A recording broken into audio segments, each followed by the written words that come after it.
Hello, everyone. Welcome to Halfway Through the Month. Today is June 15th. My name is Kelly Baltzell, and I am the CEO and owner of Beyond Indigo Pets. Today, we are going to learn some more interesting data that might help you with your current and future pet owners, and that is in the subject of phone tracking. And we do that here at Beyond Indigo in concurrence with ads. And to help us understand this today is Alex Michel from our SEO team. Welcome, Alex. Hi, Kelly. So you love digging into the numbers. You like looking at patterns. You like looking at trends. This is something that you just intellectually find interesting. That's because that's the way your mind thinks. So what have you been noticing about phone tracking? Or can you explain first how phone tracking actually works? When you make an ad and then what happens, just for people who don't know? Sure. Without getting too deep into the technical aspect, a lot of these phone tracking programs allow you to install a little snippet of code on your website, and they allow you to create specific numbers within the dashboard of your phone tracking program. And depending on how a user enters your website, a number will be displayed to them so that on your side or on the dashboard side, you can determine how many users who clicked on a phone number were acquired from a specific source. So this could be anywhere from Facebook, a Facebook campaign that you might be running, a Google Ads campaign, organic search is also a very big one, and any other campaign that you might be running that you might want to track how users reached your site before clicking on the phone number and calling your practice. Perfect. Okay. So then that data is collected, right, from that snippet of code, and then we learn things from it that really help craft the campaign and really fine tune it so that we get better results, right? It's part of our monitoring system. And so what trends have you figured out about this, and how have people used this information? Because it sounds pretty simple and kind of ho-hum, but really you can gather a ton of data from this. What do you have to share with us today about that? Sure. So in addition to segmenting how some of your patients may be reaching your website and calling, we can break it down into new clients versus returning clients. And one of the very useful areas in the dashboard allows you to determine if a call from a particular number is a first call or a returning call. And that can be sort of the first step in determining whether a call was actually from a new client or a returning client. Now, the recordings can help you mine a little bit more information, because sometimes we might find that a client may be using a different number, and so it may be reported as new when in fact they may be a returning client, which you can easily gain that information by listening to the call and understanding what they're calling about. If they want to book an appointment, you can find out pretty quickly by listening to them whether they are new or returning. So in addition to segmenting where the clients are coming from and whether they're new or returning, we can find out other information like how long a certain wait time has passed before the phone a phone call has been answered. So it can give us some insight into how long users may be waiting until they get someone on the phone. And what we find is that after, of course, everyone has probably had this experience where after a certain amount of time, you're probably going to hang up and call a competing practice to find that service.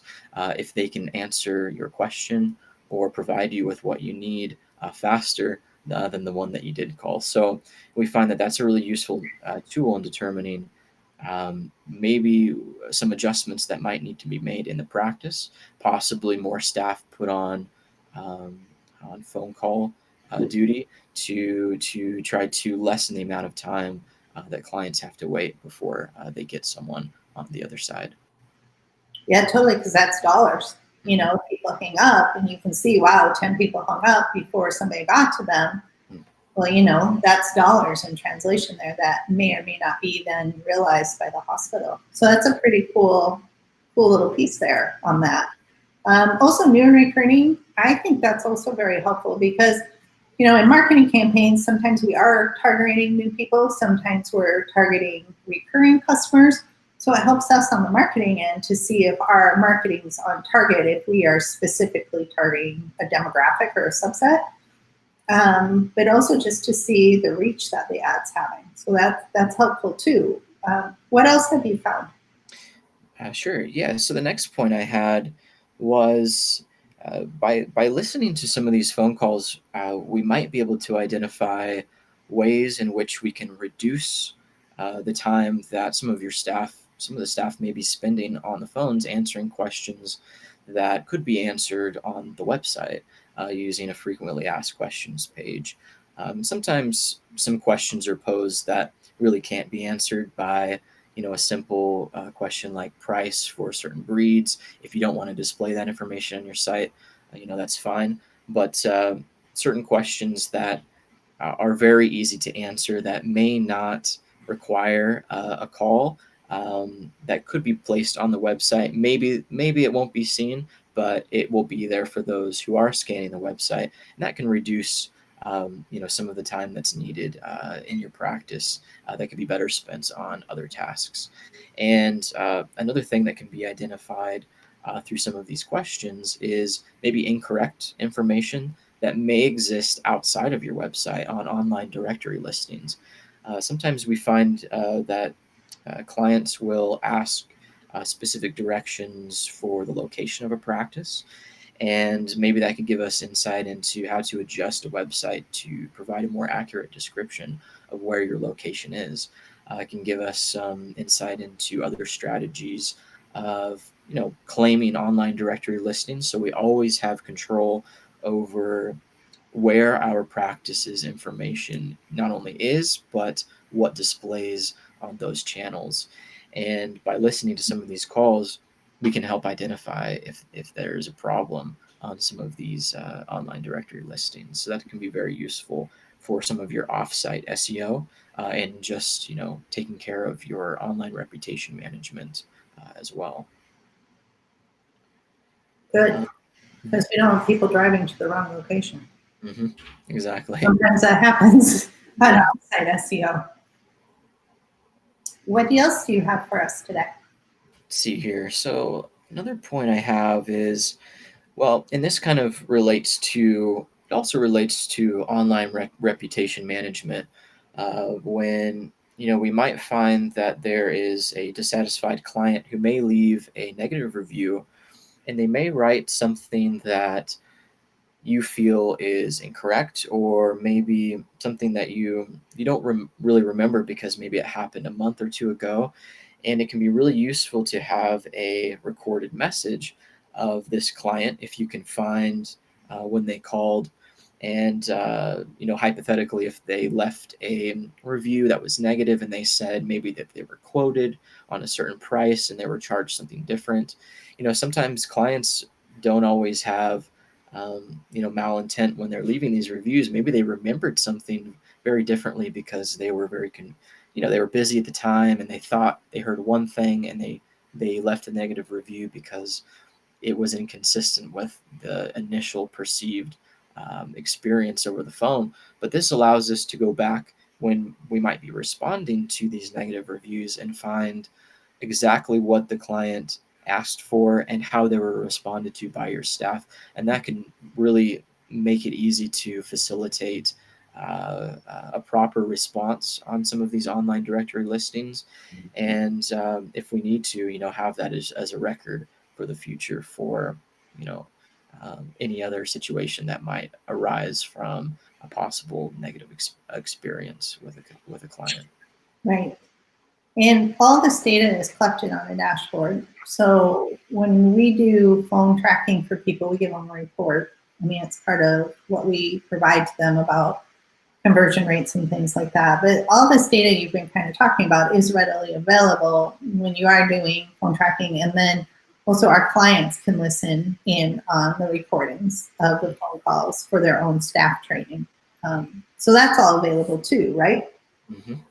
Definitely. All that data is available, and you can really customize these dashboards to generate reports for yourself to find really, really deep information that can show you trends with certain channels, certain locations where users might be calling from, and really dig into not only what marketing channels are most effective for you, but how to adjust your strategy to put your dollars towards those most effective marketing channels so that you can hopefully lower your cost per acquisition and increase the tails to the door.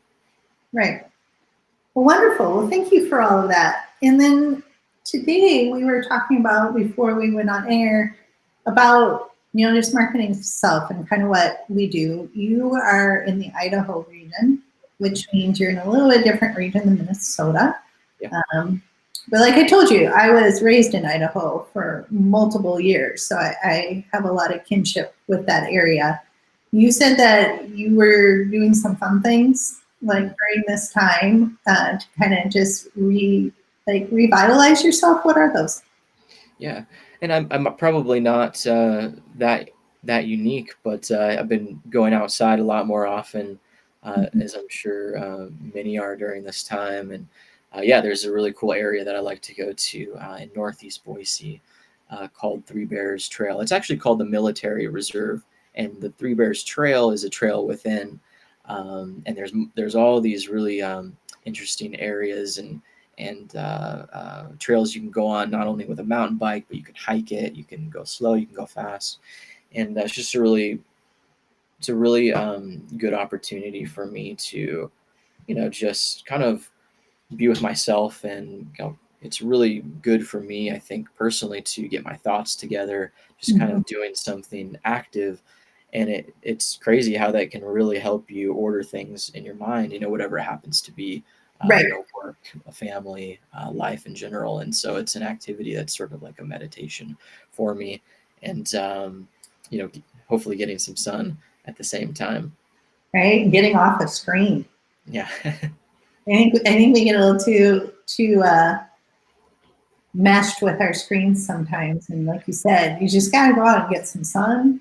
You got to put the electronics down, and you just got to go be one. And then you do it. Somehow it does reorder your brain. It does do something to it. I'm sure somebody's written papers about it, but I don't know what those are. I just know it's a good thing, right? Definitely.